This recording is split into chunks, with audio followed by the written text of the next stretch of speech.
Welcome, Reanimated fans. Hope everything is well out there. This is H.A. Conrad coming to you from Brooklyn, along with my intrepid co-host and extraordinarily patient co-host, Stuart Tiffin. Hello, Stuart. Hey, and everything is most assuredly not okay out here. However, we do our best. Yeah, well, I mean, there are some things going on here too, but we'll talk about that in a minute. But, sorry for the slight hiatus. There were some work things, and then, your genius co-host here did not press record last time. So we're going to have a bit of a double episode, not totally double episode, because as it turns out, the film that we were recapping last week was not necessarily the most exciting. So we're going to talk a little bit about And Deadlocked. in all honesty, also, this was partially my call because I just didn't have it in me to talk about this movie twice in a Yeah, long format. it is a fair call. And then we're going to be talking about Peninsula from the Train to Busan creators and quite a few little news items anyway, and some kind of interesting things. So we're going to get into that. But anyway, glad to be back, and it is the dead of winter. Here in New York, we are, looking at some pretty crazy cases. I think the thing in the news that is a little bit worrying to me in general is that there seems to be a lot more of the sort of mutated strains out there that they have found, and that's a little bit that's concerning just more because it doesn't feel like the vaccination rate is keeping up to be able to tamp all of that stuff down. Hopefully it'll get better, but definitely a little concerned about that. Technically, I am actually eligible to get the vaccine as of today. So, Nice. due to the asthmas. But as it sort of stands, I think it's pretty hard to come by any of those. So we'll see what happens there. But I'll keep everybody posted because I know everybody cares so much about this. But, in general, I saw that at least in California, the vaccines at some of the sites, they had to shut some of them down because they just don't have enough. That's been happening a little bit here Yeah, too. it's a Everything. drag. And I think because, and this is exactly why I am probably not anytime soon going to be able to do this, but basically over 4 million New Yorkers are now eligible for the vaccine, and they totally destroyed the whole system as of yesterday because they opened it up and nobody can get anything anywhere. So hopefully that'll improve as the days go on, but I just think that the amount that they have is just outstripping, like the demand is outstripping that. So we'll see what happens. But yeah, so that's and then also I just saw in other news, which is again not shocking. World Health Organization is saying that the Wuhan outbreak was a lot wider than they thought, and there was also probably they counted at least like I think 7 to 14 different strains of COVID, which definitely it makes sense that we're seeing so many different things going on, and they were happening a lot earlier than they thought. They're not being allowed to interview certain people, so that's still sort of an ongoing project just to try to trace the timeline and I guess figure out a better way to fight these things in the future. But I don't think anybody's shocked to hear that it was wider than everybody thought. And this was as of December 19th, which is pretty, shortly after they even started talking about it. So you can kind of go backwards in time and figure if it was that far spread and if there was that much going on, probably a lot earlier in the timeline, things were happening, right? Yeah, we'll never know exactly what happened in China. Yeah. So, I mean, applauding them for trying to find it out, but man, it's kind of crazy. So what's going on the West Coast COVID wise, or in general? in general, it's been nice and rainy, and I'll take that every Well, day of that's the a good week. thing. Otherwise, yeah, it's the same sort of stuff you're talking about. Like the demand is outstripping supply. Some kind of worrying trends that seem to suggest that we're coming into a bit of a desert of supply too. Like not Yep. only are we plateauing in terms of weekly allocations, we might be actually going down. That hasn't happened yet, and so I'm crossing my fingers that we still see the same increasing, if not maintaining, allocation for the county every month, but every week rather. We were getting, I think last week we got 8,000 doses. I'm hoping that we get at least that or more. This week we get our doses every Wednesday for the county. And it's been good to see at least a little bit of an increase every week up Yeah. until last week. And then just been hearing some rumors that make me a little worried. But then I also see the administration is working on like, Yep. I don't know, hundreds of millions of doses, securing hundreds of millions of more doses. And so Right. And I I mean, hope that even they can pull that off. I do too, and also, for the Pfizer vaccine, just the needles, the special syringes, where you can get extra doses out of that. I hope that it sounds like they were trying to increase supply of that, so hopefully that will help a little bit at least. I mean, every little bit counts, right? Yeah, the supply chain stuff for all of this must just be a Nightmare. huge headache. Right. And then, the other thing that again, we don't know yet what's happening, but the Johnson & Johnson vaccine will probably be approved and start sending those out pretty soon, hopefully. I think probably within the next month is what it sounded like. And while that doesn't have as high level of protection as some of the others, it's at least one shot, so you could at least have some protection. And one of the things that it does do is that it does prevent sort of the more severe symptoms. So even if you did get it, it does help with that.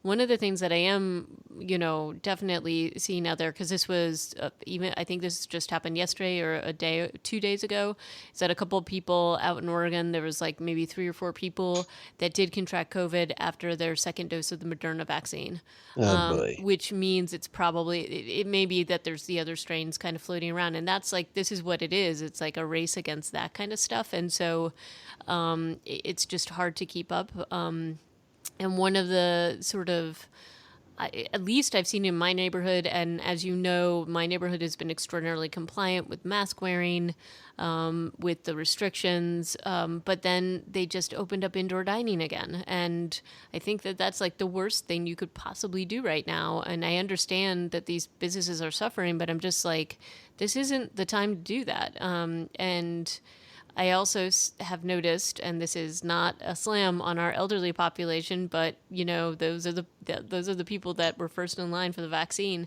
They are out in the neighborhood without masks. This is anecdotal, just what I've seen. And I actually had a conversation with a couple of people because I was like, "Where are your masks?" And they both said, and these people were probably, I would say probably around in their 80s, and they were like, "Well, we don't need it because we've been vaccinated." So the thing is that it doesn't stop it from being spread as far as they know, even if you are vaccinated. It also doesn't totally stop you from getting it, clearly. So if there are the other strains going out. So, I mean, these things are a little concerning to me as sort of like what the overall result will be in terms of getting vaccinated. So I'll admit my anxiety level is a little higher than it was about this kind of thing. So, Yeah. because even if I am able to actually secure a slot, which at this point is looking kind of unlikely for a while, I'm still going to be wearing my masks. I even double mask. So, Yeah. I don't know that I will be stopping any precautions that I have been taking because I don't think it gives you the protection. It just makes, hopefully, you feel a little bit better that you won't get like the horrible type of it. But anyway. Well, I can also my wife works for a nonprofit here in town, and she works with doing like giveaways, I guess. Not like a competition, but like groceries for families who need Yeah. extra food during this pandemic. And so she, in that capacity of her work, she actually she had her second dose on Friday. Oh, good. Did she get hit And with the side she's effects? been knocked out. Yeah. Yeah. She had a fever yesterday. She was like super sore, wanting to be lying down a lot. And I'm hoping that this was like, I haven't checked in with her this morning yet because it's still super early here, but I'm hoping that she is feeling much improved. But she has heard from other people at her work who were laid out for like 3 days afterwards. Yep. But yeah, that's obviously a different point from what you're making, but we're still, I mean, she's going to be one quarter of our Yep. family has been vaccinated, and the rest of us will not be vaccinated for a long time. But yeah, this is just such a slog, and I know a lot of people with the new year have been like losing their minds as schools here continue to be closed, and it's just, Yeah, it's pretty. I was listening to one of our podcasts from April because I'm weird and I go back and listen to our podcast I sometimes. never listen to our podcast again. I can't stand listening to my own voice. And it was like April 10th or something. I'm like, yeah, man, we've been locked down for 4 weeks, and I didn't realize this was going to be a marathon. And I'm like, oh my God, poor sweet summer child. You have no idea what's coming. Oh, I know. Believe me, I know. Bill and I were actually talking yesterday about, well, was there anything you would have done differently had you known it would be like a full year? And honestly, I just don't. My only thought was maybe we would have like moved into a bigger space somehow, but even that doesn't seem like it would have even been feasible, maybe. Enough COVID talk. As much as we love to wax on about it, God, I hope we never talk about pandemics ever again after this. But Yeah. Weirdly, I we, watched the movie Outbreak last night just to see if it would like hold up. It doesn't, but the Ebola, yeah, the Dustin one with Dustin Hoffman, Hoffman. There's a lot of yelling Cuba and a Gooding lot of Jr., like a lot helicopter of yeah, chasing, and it's just really monkeys. there. It's just not. It isn't what you would want it to be. I don't think Yeah. that did as well as the other one. What was the? Contagion. Yeah, Contagion was. I did rewatch Contagion in the summer earlier in the pandemic, and it's a completely different beast, but there's a lot of very familiar vocab Yeah. when you Yep. watch it. You're like, oh wait, really? Wet Okay. markets. Yeah, I know. But anyway, but we have some cool news items. I will say, wait, so do you know which vaccine your wife got? Did she get Moderna or She got Pfizer? Moderna. Yeah, so my sister who's a nurse also got it, and she said she basically slept for almost 24 hours after the second dose. So What's crazy is the first and the second doses they're the same thing. Like there's well, no so what different they makeup what between they first and seconds. Well, so what they are saying, it's because your body is familiar after the first dose, your body's familiar with whatever's going on, and this is your body saying, "Oh, I recognize Uh. this." No?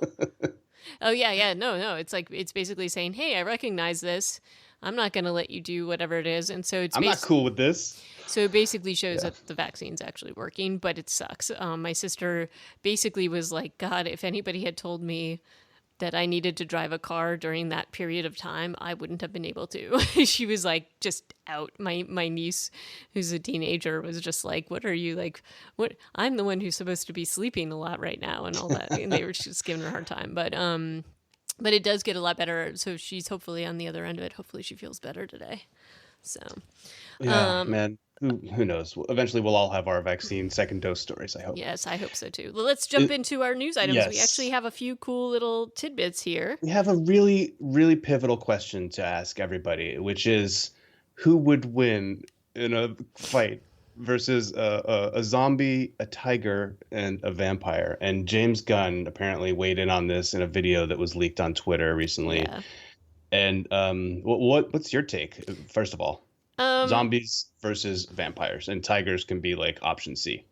I kind of feel like the vampires are going to win overall because they maintain their intellect and they can jump and get out of the way of everything and they're Hmm. powerful. It depends, I guess, on the vampire genre you're going with. Right? Are All you they sparkly? all Or, they have to yeah. do is like wait until nighttime and then they can just kind of take out everything. I kind of feel like the vamps would win. Yeah, I mean, the thing is, James Gunn, director of, Guardians of the Galaxy and other films, right? That's the same person. Yep. His take is like, oh yeah, zombies. I haven't actually watched the whole clip, but my understanding is that he says zombies are only dangerous because there's a lot of them. Right. But that is like an odd thing to just say offhandedly. Well, one zombie versus one vampire. Obviously, the winner would be the vampire. But zombies, there usually are a lot of them in the genre because they have an R, whatever the the transmission rate Hmm. is like 1 million. They bite one person, that person changes, and we as a society are just not prepared for a pandemic of that magnitude. Mm. Masks are not, right? So I feel like there are going to be a lot of zombies. And vampires, for whatever reason, at least in the genre and the canon, are always like really dainty about who they turn into vampires, right? It's like, oh, I will lay this privilege upon you because vampires are the 1%. Well, I guess it depends on the vampire. I mean, if you go with like the strain, which are kind of vampires, or even the passage, They those, were, yes, but those guys were different, yeah. right? A departure. So that's more what I was thinking about was like Yeah. that kind of crazy strength and all that other stuff. But I guess that is, It's kind of a meld of of zombies and some, yeah, vampires, yeah. obviously. And But then James Gunn also was like, a tiger could kill of a zombie. Like if I was in the park and somebody said that there was I forget how the story went, but like if I was in the park and somebody said there was a zombie, I'd go about my day just being like, watch out for that zombie. It might be out here somewhere. And then if somebody was like, there's a vampire out here, he'd be like, I'm out. Peace. yeah, pretty And then he much. also had a theory about how tigers could kill zombies. And I'm like, have you not watched Walking Dead? Guess not. Guess not. But anyway, it is just kind of funny, so watch it. Yeah. And then also, just throwing in the Guardians of the Galaxy theme here, there is this an interview with David Bautista because he's going to be in Army of the Dead and he's really excited to be in this Zack Snyder thing. He's apparently a really big zombie fan. And one of the funniest little parts of this article is that he basically admitted that he had been trying to get on Walking Dead for years, even just as a zombie extra, and was told no because he's so big. Which I It's a think, real concern. Like they have to put prosthetics on top of him. He'd look like Groot by the end of it. yeah, I know. But anyway, I thought it was like just a kind of a funny thing, and he seems pretty excited about it. Still no word on the timing of this release. I was really hoping he would leak something or that somebody would add in something, but they just Maybe keep they're saying, working on the goddamn animated prequel still. Like oh, that's gonna probably. take, But you know? it really, they just keep saying 2021. So anyway, we'll keep looking forward to that. Keep an eye out for that one. I'm excited to see it though. Yeah. Also, there was a lot of like Twitter stuff, and some of this is older now. But Coleman Domingo had done a tweet a few weeks ago of the the scene where he stabbed. Oh God, what was the guy's name? Arjun or something. Um, the guy from the molasses factory when he stabbed the dude in the leg and then used him as bait to get to like yeah basically save the day. And said like, "Oh, you think that this was bad? Just wait until season 6B of Fear the Walking Right. Dead or 5B or whatever we're in, because it's gonna Strand has a long way down. He can still go." And I was Right. just like, "Holy crap!" It also served as a release date announcement of April 11th for that part of the season, so we have that to look forward to in the near future. But Strand is gonna keep on being basically the big bad, unless he Yep. gets turned around by the amazing and miraculous reappearance of Maddie Clark. Yeah, but I mean, I kind of feel like they're going with this because the whole big bad that they came up with, like the cowboys and all this, Yeah, is not really not holding exactly water. living up to expectations. So I think that they need to kind of make him the big bad because everybody knows how well he can do evil. So Yeah, he's more interesting. And then that chance of redemption is always there, or you're kind of like, oh, is he faking or whatever? So I think that's interesting. I'm excited to see this premiere. So I guess we'll be talking about that fairly soon. And then you also found this whole thing with Mr. Howell, which, like, he made this one little weird, like, horseback appearance in The Walking Dead several years ago. It's several years now, right? oh, it was season, what was it? Season 9. Oh, So okay. two Feels seasons ago. feels longer to me, but maybe Where that's he just shows up in like he's yeah, meeting God, the names have all gone out of my head. He's meeting like a convoy from Alexandria. He's right. from Kingtop. And he's like, "Hello, Maggie says something or something along those lines." Or maybe Maggie's probably not even on the show, but is she on the show in season 9? I think she is. Hmm. He's like bringing a message to some Alexandrians from Kingtop, and then he rides off. And it's C. Thomas freaking Howell, Yep. Wolverines. Yep. Good Lord. And it turns out what? It was like somebody who was directing it. Was it a Cudlitz episode or something? Yeah, and apparently And they they're were friends with friends. him. Yeah. And they're like, we need someone who can give dialogue and ride a horse. And C. Thomas Howell's like, pick Sure, me. sure. So anyway, he put up something, and he's going to be making another appearance, which I think is phenomenal. And Yeah. maybe he'll become a bigger character, which I would be totally in support of. So that's kind of a fun thing. And then another thing that it came out, and by now probably people have seen it. I still have not seen this because I have been saving all these episodes because I started to watch WandaVision, but just felt like I wanted to binge it more than just Oh, watch I them one at a binged it time. all Oh, you yesterday. did? Okay. But I mean, in it's it, not all out yet, but it is a show that just gathers momentum and goodness as you watch more of it. So I yeah. mean, it is like probably that makes it a good thing to binge, but because it's hard week to week. Yeah, well, and that's kind of that's why I decided to just wait because it's also, this is not a show that Bill would enjoy, so I watch it on my own. But in any case, the whole zombie verse or whatever you want to call it, the Yeah. multiverses. I don't think this is a multiverse Marvel zombie reference. I mean, Okay. it is like the still that is associated with this article from CBR, comic book reference, right? Okay. Is that what it is? Yeah, comic book resources, yeah. Resources. It is a photo. It is a still of Vision as a like he's dead. Okay. But I don't think that it is having watched more of it and with the introduction of another character who also has their own Storyline. dead scene. Mm-hmm. Like they also appear dead Okay. in another scene, and I'm like, I think this is something else. Okay. But yeah, they do look like dead versions of themselves. But yeah, Well, it could also just be a little bit of fan service and a tip of the cap to this. But in any it case, definitely could be. zombie vision is terrifying. And Any so, zombie Marvel person is terrifying. yeah. Forget about zombies versus vampires and tigers. Yep. So there's that. So do you want to, was that everything? Yeah. I think Oh, the so. day before, video game reveal trailer. Ah, We talked about it like a week ago when it was somewhat fresh. There's a new zombie survival MMO coming out, and the reveal trailer looked good, as they often do. So we'll have to wait and see some gameplay and see if that's a game that we want to talk about more, or I want to talk about more. And HA will indulge me all right. with I'm infinite fine. I'm patience. fine. As we all know, the only reason that I don't get involved with these things is because I would become totally addicted, and I just, it's just a bad idea for me. but um, but I like hearing about it. I think these things look cool and they look really beautiful. So well, let's jump into talking about Deadlocked very briefly, and then we'll get into our Peninsula review.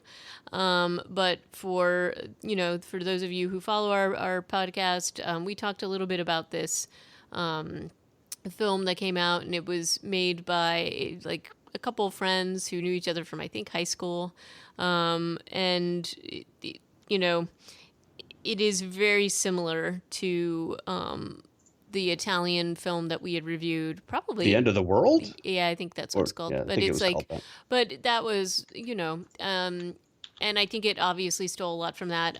But in clearly the movie's on a budget, but there's a couple of big commentaries I will make about it. One is that I just thought that it was, there was some definitely good potential here, but the characters weren't nearly as interesting. I felt like if you're gonna, you have a limited budget, so they had like they're locked in the elevator, and then they've got, the building set and whatever. But this is a very white cast in a time when it's probably pretty easy to find actors to work right now. So I thought that was kind of stupid, and it made it a little less interesting. The cast itself, like the characters themselves, were just not. They were very like sketchy, very just superficial, and so I didn't feel like, at least in the other film, you got the sense, as unlikable as the character work was and irredeemable as he was at least kind of interesting to watch him go through what he was going through. Yeah, it's a So fundamental difference between those two films where that dude was by himself in an elevator for 98% right, of the movie. This one had five people in there at first, and I think it was definitely a case of one or two too many people right. in the elevator, and like that just watered down all of the interactions. And Well, also, you were dealing with slightly less experienced, right. probably cast members, not as good of a script, and a slew of other issues that probably related to budget. There were a couple really good zombie actors in this. I thought that was Yeah. okay. And there was definitely a couple moments and ideas. Look, like some of it looked great, but it's sort of like, okay, we already know that if you have a limited budget, you can make things look a lot better than they ever have any right to look at this point. There's just so much technology has come so far. And so it really is on whoever is writing the script and putting these stories forth, especially if you have such sort of like a limited space. I think it's a good point that you were talking in the other film. It's like one dude pretty much alone. They did a couple of things to make to have him interact with other people, but he had to carry a lot of that film on his own, and he was really Hmm. good at doing it. And yet this film felt, even though it was like barely over an hour, it felt like it could have been cut even more. Like it just was not, it plotted a lot. And Yeah. so I think if you're into the zombie genre and you're looking for something to throw on, I don't think it's like the worst thing in the world, but I wouldn't watch it again personally. Like I don't think we talked about this the last week when we talked about it and what didn't record it, but thinking about it now, like they had three people walk away at the end of this movie. They didn't need to have three. Right. They could have had one person walk away. Right. And so like strip it down. I mean, I think this is a movie that could have really benefited from a Right. smaller cast, better dialogue and character development for those fewer people, and you would have had a better recipe. Right. And actually, there were moments, especially with some of the decisions with the filmmaking, where I actually was convinced that this was going to be either a flashback, like you were going to flash forward to somebody. Just the way it happened felt very almost as if there was some future timeline kind of thing going on. And that's not actually what happened. It was just kind of like poor storytelling in the terms of the filmmaking. And again, I thought that would have been kind of an interesting twist to see like which point of view was this coming from? Like, is there a character here that survives and the others didn't? And I honestly thought that's where it was going to go, is that there was just one that walked away and they didn't do that. So and look, I'm all about coming up with these projects and the smaller projects. I think those are awesome. I just think that everybody is so capable of doing better things now that you can't just sort of fall and be like, oh, it's a zombie movie, so it's like it's going to be crappy. And this didn't even have that level of cheesiness, which is part of the genre sometimes. And like, I think if you're going to go that route, you have to have a really good script and a good sense of humor to go along with it. Like, it's got to have some kind of chops, and I don't feel like this did. So Yeah. and so anyway, Concur. so on to our next. Are you ready to chat about the Oh, next? just to round it out, that was Deadlocked, and I know you said that earlier, but Sorry. that movie came out this year. It's on Amazon Prime. We don't recommend it, but it's out there and you can watch it. Yeah. Yeah, and then this next one is, and I just wrote Peninsula in our show notes, but it's actually like the Train to Busan Presents Right. Peninsula. Well, I think that they were doing, and let's talk a little bit about this. So, Train to Busan, which everybody I hope at this point has watched, was really truly an incredible film. It took the world by storm. It actually, this along with a few other Korean like films, have now just gotten a ton of press, a ton of critical acclaim. I think Train to Busan, in terms of the horror genre, was just really great, and in the zombie genre, I also like. There's been some really cool things coming out of Korea now. Dude, yeah, like Parasite won Best Picture in Parasite, and 2019. actually the director, Yeon Sang-ho, basically said that he owes a lot to the to Parasite, to that director. Is it Bong Joon-ho, I think, but like he basically was talking about, I think he was somewhat surprised at the acclaim that Train to Busan got and the popularity. But we both really enjoyed it. Hmm. And I think that the things about Train to Busan that made it, there was a lot going on there, and there's, within these films, there's been a lot of commentary about the political situation in Korea, in North and South Korea. There's been a lot about the economic situation. So it's interesting, and I mean, look, I feel like the whole film world could be better with having you know, having more diversity in general and storytelling. And I think that this was definitely one of those that just kind of started, this was just in a line of really good films, and there's so much out there. And Bong Joon-ho also did a horror film called The Host at one point, which, have you ever seen that, Stuart? I think so. Isn't that movie like at least 12 years old? Like Yes, 10? but Yeah. it's the same. Like, he's been kind of dealing with this. Like, that was a horror genre thing. Just amazingly well done. And he also did like Snowpiercer. So which is now a series which I have not yet watched. Have you I watched haven't it? seen any of it. No. And And it's it's got some people that I love in it. Isn't Jason Momoa in Yeah, there? yeah, it's got some really good people in it. So I was going to suggest that at some point we check that out. But in any, what, you don't want to watch I it? mean, yes, I will watch it. I thought that we were on the same page that Snowpiercer the movie was kind of a not awesome.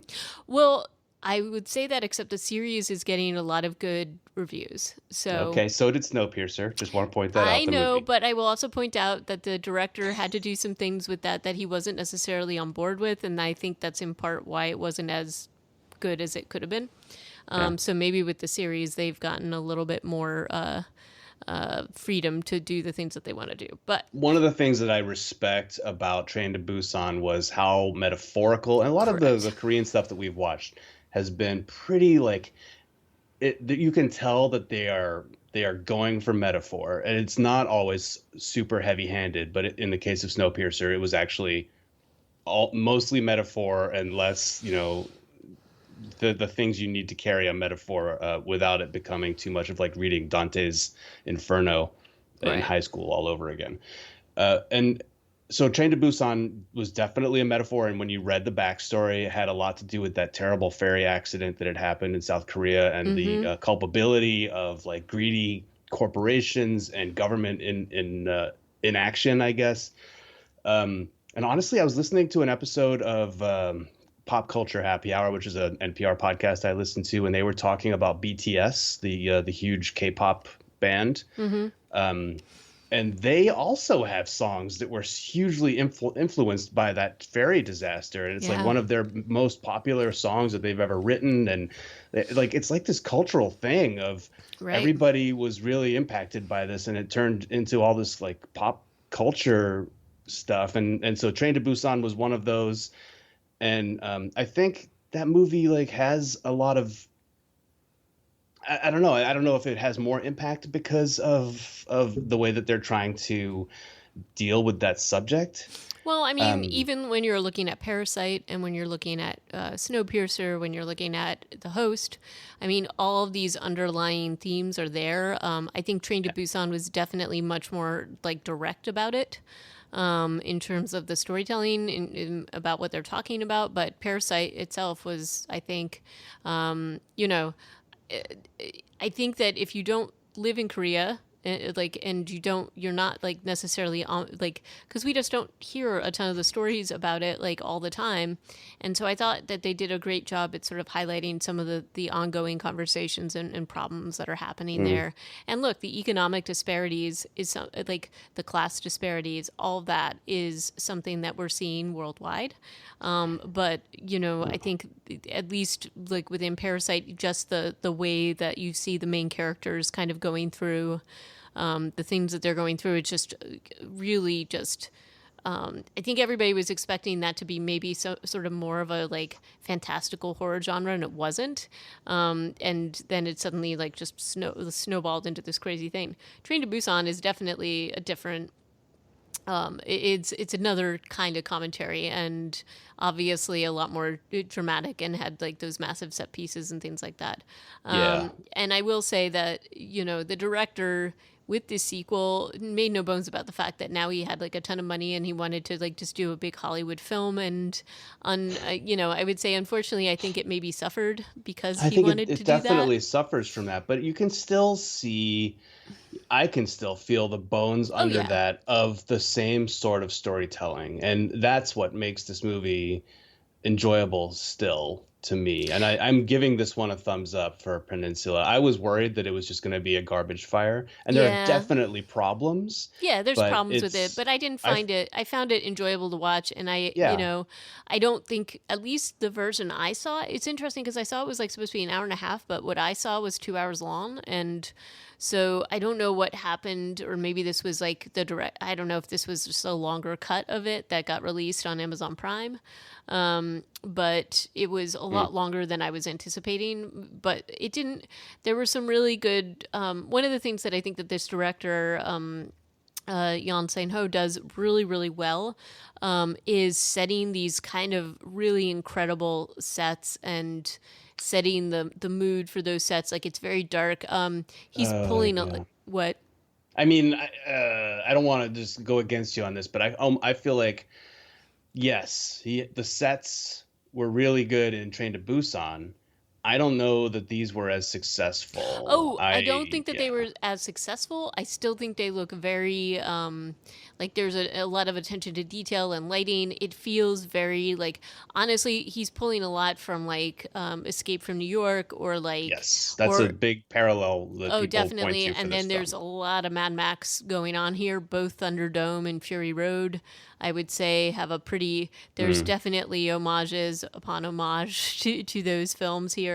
I do think that just the mood and the setting in terms of that stuff, if you're not comparing it to Train to Busan, It's is also yes, it's also it's impressive, the scope, the scale, the vision that they have. right. I would say though that it leans way too much on CG Yeah, because I they think it has overreached to a bit. because that's what they were trying to make happen, and you can't create a ruined Incheon. I don't know how to pronounce anything in Korean. I'm so Yeah. sorry.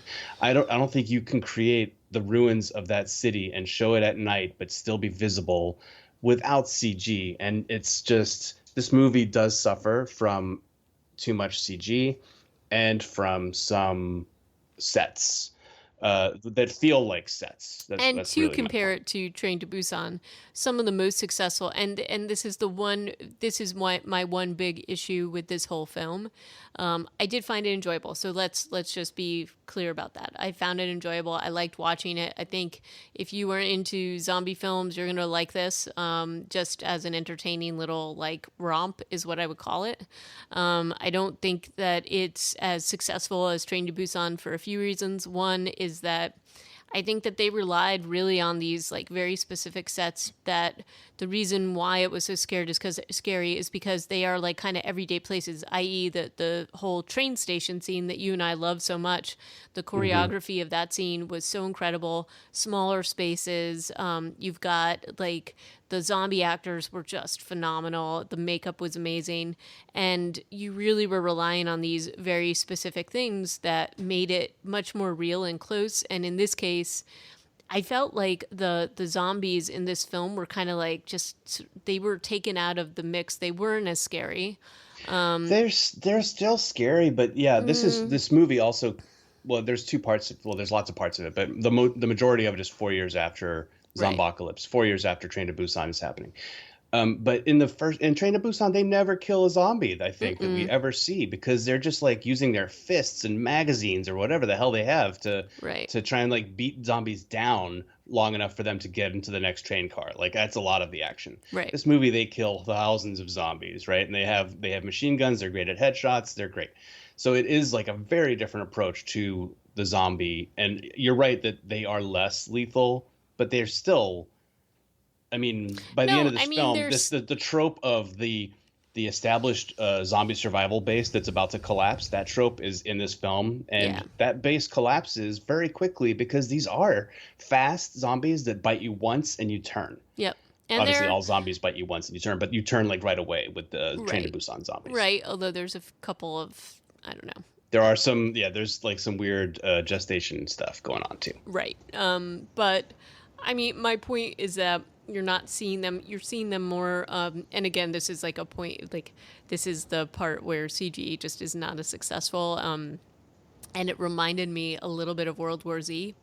in that Yes. they kind of overdid it to the point where, when they're really scary is when you can kind of see individualized things happening. The reason why the train scene and train or the station scene in Train to Busan was so successful is that the way the camera was panning, you were almost following like this kind of like you were following these characters, but you could really see the zombies. They were terrifying because you could kind of see the individualized. I mean, these were amazing actors, acrobats, whatever they were, but their movements were terrifying because you could see it. This was like people were moving so fast, half of it's in the dark. Again, that little trick with CG that people try to do. Hey, we'll put a lot of this in the dark so it's not as obvious that things are really bad. And that I think was part of the problems I had with this film.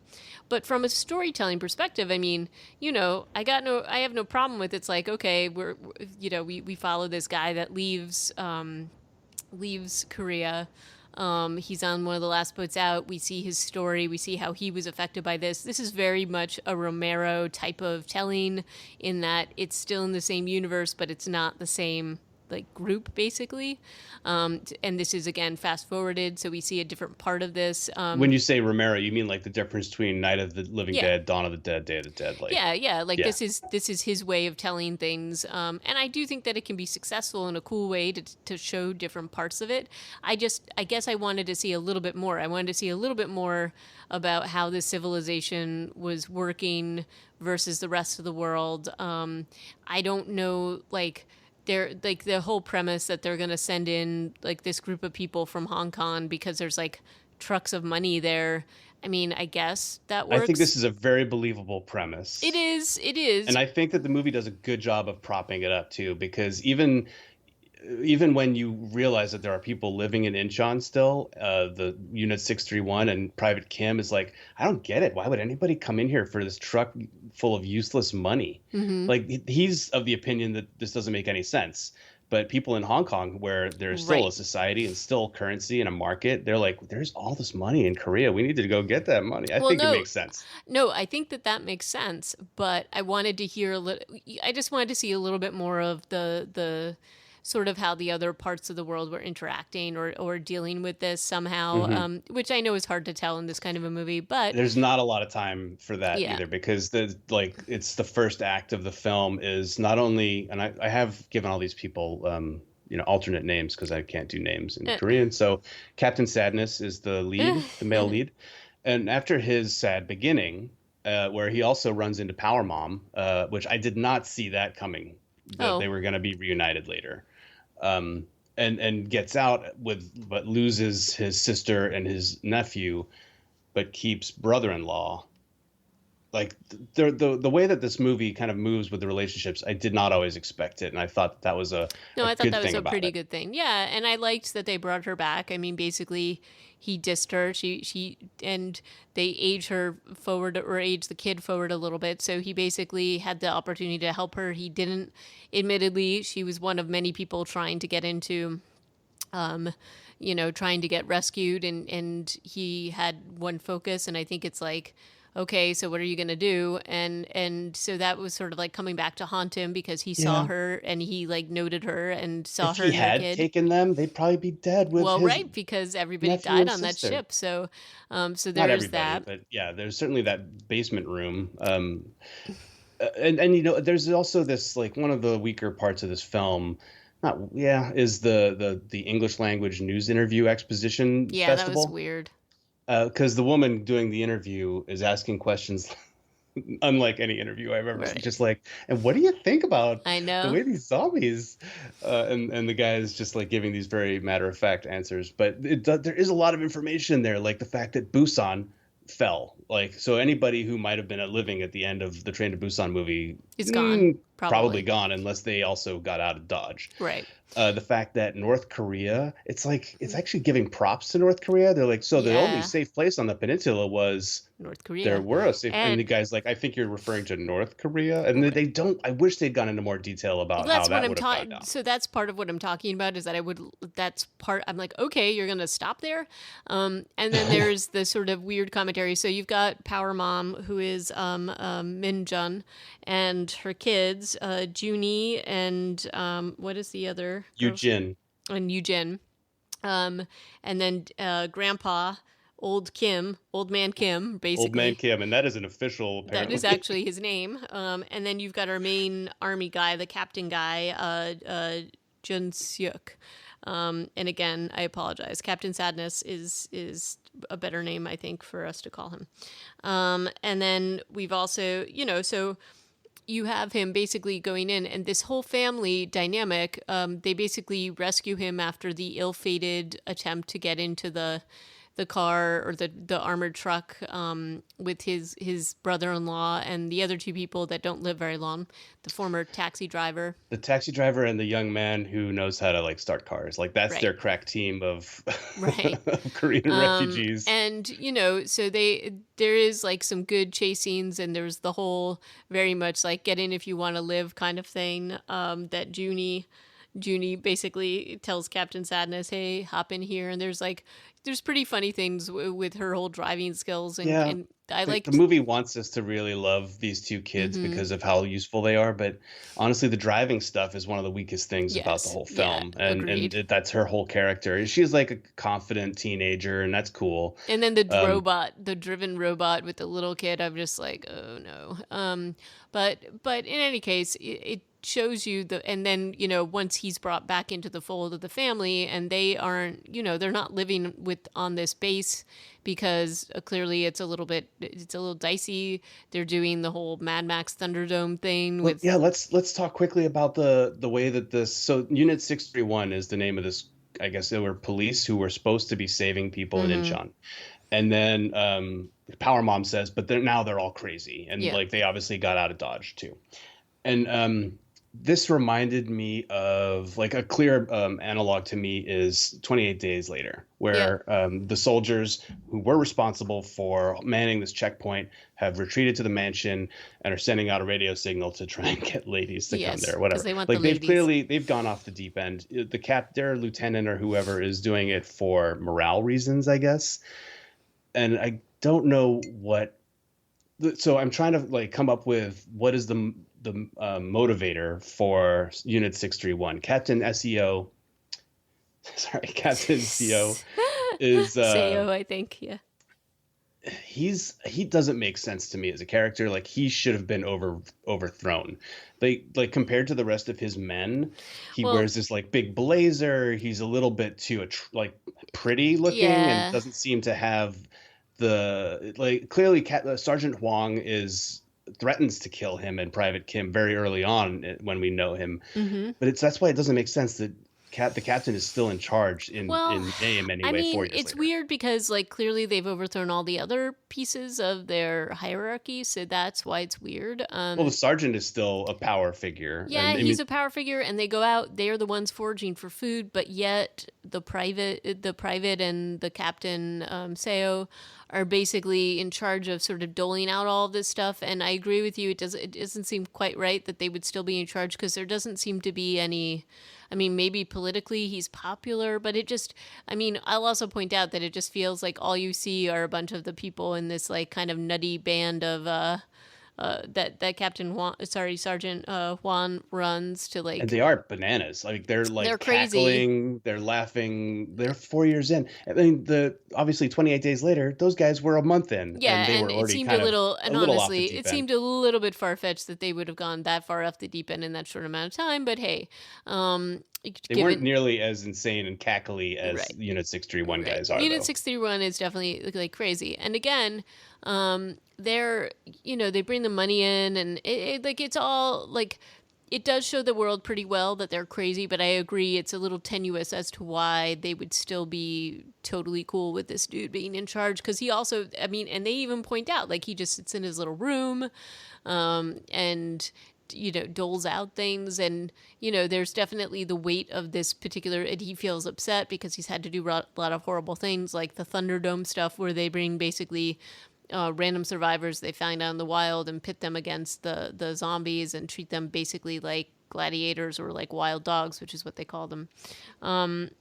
But I feel like could it maybe I missed something and maybe there was something more to this, but I felt like that bit of world building fell a little short. And but again, like I liked the sets of this were pretty bleak, and just like even the whole quote unquote arena with the water at the bottom and all Yeah. that stuff going on, I thought was pretty well done. But you can definitely see why Power Mom and her kids and her dad are not going to be cool with being here, because they certainly wouldn't have survived very long if they had lived here. And they're very much like, these guys are like totally crazy. But again, it's sort of this whole world where people are living in this very small bubble and having to figure out how to survive. And this is one thing that I was like, I'm not sure about what this says, because first, the thing that you mentioned about North Korea, but there's things that both the kids say like multiple times, which is like, oh, this world isn't that bad because we've got each other. And that commentary is sort of like, oh, well, you can live in a hell, but it's okay as long as you've got family. I'm not sure that that's necessarily the best theme, but what do you think about that? I think that strikes a chord with me, because I've been seeing that more and more on social media lately, about people mostly about parents complaining about and young people complaining about the pandemic and how it's like taking a toll on their mental health, and people saying, well, in Bosnia they didn't have power for 3 years, and Yep. just tough up and be a better person. And I'm just like, screw you, man. When somebody says something is hard and they're having a hard time, you know what the best thing not to do is? It's to tell them it's not as hard of a time. Tough up. Yeah. You don't have it so bad. No, say, you know what? Yeah, this sucks, man. Let's get through how can I help? Yeah. So I do think it's a little bit magical thinking to be like, well, it's okay. We've got our crazy grandpa, and our mom has rifles now, and we drive around and kill zombies by the dozen, because And we have enough ramen to keep us tided over. Yeah. Maybe, I mean, they obviously paint their little like construction site home a little bit rosy. Yeah. The lighting in there is very warm, and Yeah, like, it's just definitely a different world from the one where the whatever they are, where the sergeant and the captain, Seo, and all those folks are living. It's definitely a little bit. It is a small little oasis in there, and you even feel that when like Jin Suk wakes up there, like it does feel as if like, oh, for the moment I'm safe, even though it's like a tenuous safety, So there's definitely things I liked about it in terms of that kind of thing. I do think that like the heist stuff was kind of fun. When they have to sneak in again, the focus on the money though just feels a little weird, but well, I I don't mean, know. the money in a way is just their key to get on Yes. the boat. Yes. Like, I don't think they're really worrying about money so much. Although Captain Sadness has been living in Hong Kong destitute. He's True. grown out his hair. He's wearing his Freddy Krueger sweater. Like, Yep. things are not great for him at the beginning, or the Right, end of the but I first mean, act. it also doesn't feel necessarily like the money's going to help that situation. So I guess maybe his journey of redemption with his family is supposed to help that. And you do Clearly, feel that with that's him. the most valuable thing he's got going for him. Yeah. But if you think about it in terms of what his life was like in Hong Kong before, uh, he will, at the end of the movie, if you just skip to the very end, what's going to be so different for him other than he has a helicopter ride? I mean, at the Right. end of it, they're going to put him down somewhere, and he'll still be an expatriate, Right. probably persona non grata, but now he'll have a woman and 2 children to care To for. support, but they seem I mean, pretty Power Mom will take care of herself. Let's not, well. She's pretty scrappy, so I have no doubt she can kind of make things work. And she seems to pretty much just tell Captain Sadness to buck up all the time. So I think they have a dynamic that can work here. And maybe. I hope so. he went back to get her, so there he redeemed himself, and maybe everything will change after that point, right? Yeah. So the money though is like a weird key. I'm not a huge fan of the triads in Hong Kong somehow being run by a white American guy. I don't think Yeah, I thought that's that ever was been the weird. case or ever will be. No. I'm pretty sure that, I mean, I've seen enough Chow Yun-fat movies to know that those are those are run by English people, if anybody who's from outside of town. Right, definitely not that dude who looks like, I don't even know what he looked like, but with the I What's don't funny know. about this movie is it's got all these white actors who only do movies in Korea Yep. and China. Yeah. Like there's a guy on the ship, like he's on IMDb, like Michael Stone or something like that. Yeah, and he is And in he's a lot like of these. American captain, and he's got a full beard Yep. with his uniform.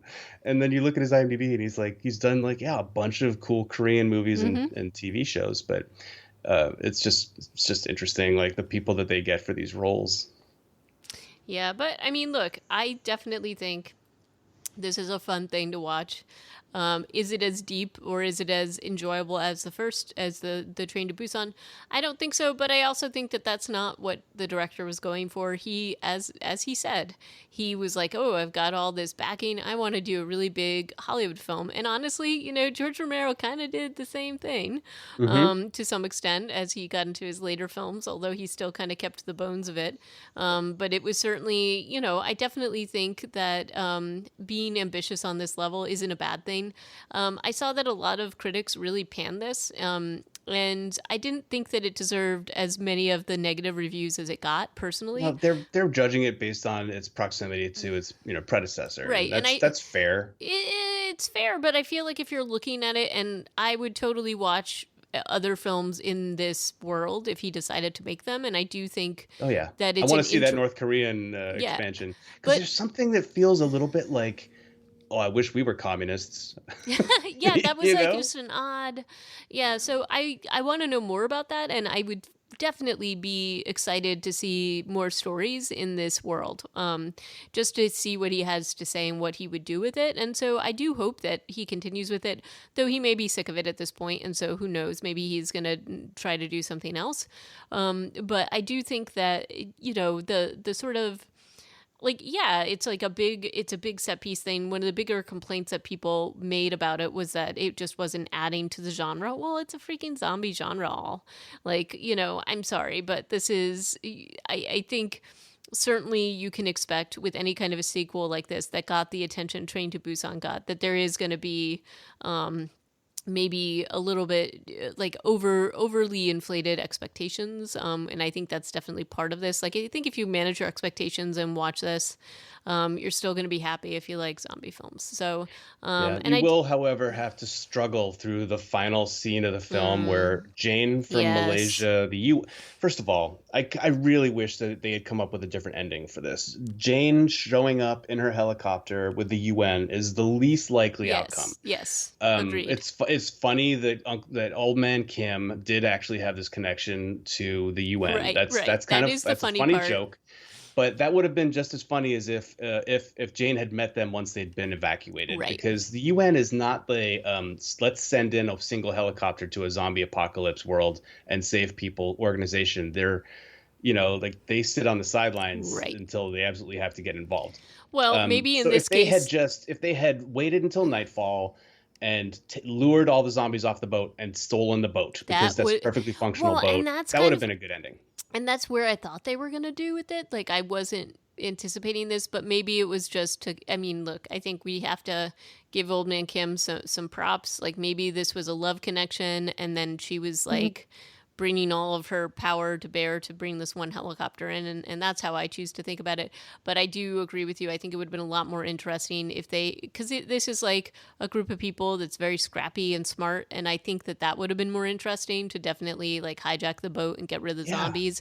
And also it would have provided a little bit of symmetry from the first part of the movie where basically the whole boat was like kind of taken over. It would have been kind of nice to see them sort of exert their power on this and take all the power away from the They've zombies. shown, and Junie, the driving teenager, has definitely shown how adept she is at using like Yep. headlights and things to get zombies to do things. And Yep. so I feel like they set up the whole movie I to show us know. how well they can move zombies around. Well, And so why not use it it here? made me wonder if there had maybe been some discussion and maybe they changed the ending. I wouldn't be shocked to find out that there was probably an alternate ending to Yeah. this. And if you remember, this took a long time to be released. Well, it was also in the middle of the It pandemic. was, but they also had like they were talking about how they were editing and re-editing different things. So I tried to do a little bit of research, didn't find much about that. So I am gonna do a little bit more just to see if there was anything that I missed. But it definitely wouldn't shock me to find out that maybe had been the plan, and or maybe somewhat of a plan. But it was also at this point 2 hours long. I definitely think they could have cut some of the chase scenes and some of the, there was definitely Well, a those lot were you could have they spent so much carved money down. on those. I They spent know, but so they much didn't on want to let those. them go. But you sometimes have to kill your darlings, to make it a Yeah. better film, and that's the only place where I think. And again, I watched the 2 hour cut of it, so maybe the hour and a half cut was a little slimmed down. But I just thought that that was the one thing I noted, was that I would have preferred a little bit more of their ingenuity at the end, because I think that would have made a more dramatic ending. Well, the But version I saw on Google was also an hour and 55 minutes. So I oh, don't know interesting. where the hour and a half one is. And I do have one more gripe about that end scene where it just, okay, they take so freaking long to get back on the helicopter. Yes, I And to the know. point where Jane is just holding on to the children, looking, Mm-hmm. I don't know, 50 feet into the parking lot where there's a zombie Yep. horde coming and being like, yeah, your mom should probably kill herself, but it's fine. Everything's fine. Yep. It's such a weird pace It's very to that strange. final scene that I don't understand it at all. They have like the UN troops do run around a little bit, but there's and Captain Sadness runs and Power Mom runs as well as she can, but why isn't everybody on the helicopter waiting for them? Like, it just doesn't make any sense to me. And I know that's probably a small gripe, but it No, was I really I I felt was the just same way. pounding my fists watching the end of the film. I felt the same way, and it was like, it was a little frustrating. So, I'll give you that. Yeah. But So other things that I did enjoy were how trashed and John looks when they do some shots when they're first sailing in, and there's just garbage in the water, there's yeah, boats yeah, it's pretty everywhere, good. and then when they're flying out again, You it's can just see they've it. done It's some cool. really nice what's CG, but they've done really nice set dressing in terms of how terrible everything looks. Um, and yeah, like you've said, I would see another film set here, Yeah, it's some version awesome. of this world. I think that they have a really expansive world view, and I want to hear more about it. And they've set up this like dichotomy of the world around South Korea and in South Korea, and I think that there's so much to explore there. Yeah, agreed. So I'm not going to give it the negative reviews others gave it. I liked it, and I mean, look, I'll fully admit that maybe some of it is also because we've watched some really like not so wonderful films of late. So Yeah, it was somewhat of a relief to watch something that to me was a lot of fun and moved along. yeah. But I still think that this director is fantastic, and I would watch more, that whatever he has to offer at this point, I would watch it. I just really enjoy, and I enjoy like, I mean, come on, Kingdom, all this stuff coming out of Korea is really interesting to me, and so I truly have enjoyed it, and I want to see more. So I'm glad that Hmm. they're getting the accolades, because they truly deserve it, and I think that some of the naysayers about the Hollywood piece of this film, I just think that they need to just chill a little bit. So that's Y'all just need to one chill. one person's opinion, but I want to hear what our listeners have to say about this. So if you've watched this and have some thoughts, send us an email, reanimatedpodcast@gmail.com. Send us a tweet, reanimatedpcast, or you can leave a note on our site, which is reanimatedpodcast.com. That's all true. And then you should also come back next time because Yeah. we have another zombie movie in the pipeline before Walking Dead comes back on the air, which we're very excited about. And that is going to be Exit Humanity: a zombie saga. We're going to the Civil War, y'all. I'm excited about Civil War zombies. That can be fun. Yeah, this has gotten some good like audience reviews. I haven't read anything Rotten Tomatoes style, Okay. but let's have medium expectations. Okay, That's no problem. if nothing else, that's what 2021 has taught us so far, at least in zombie film, and let's enjoy it. Awesome. All right. Well, until next time, take care, everybody, and ciao. Thank you and bye.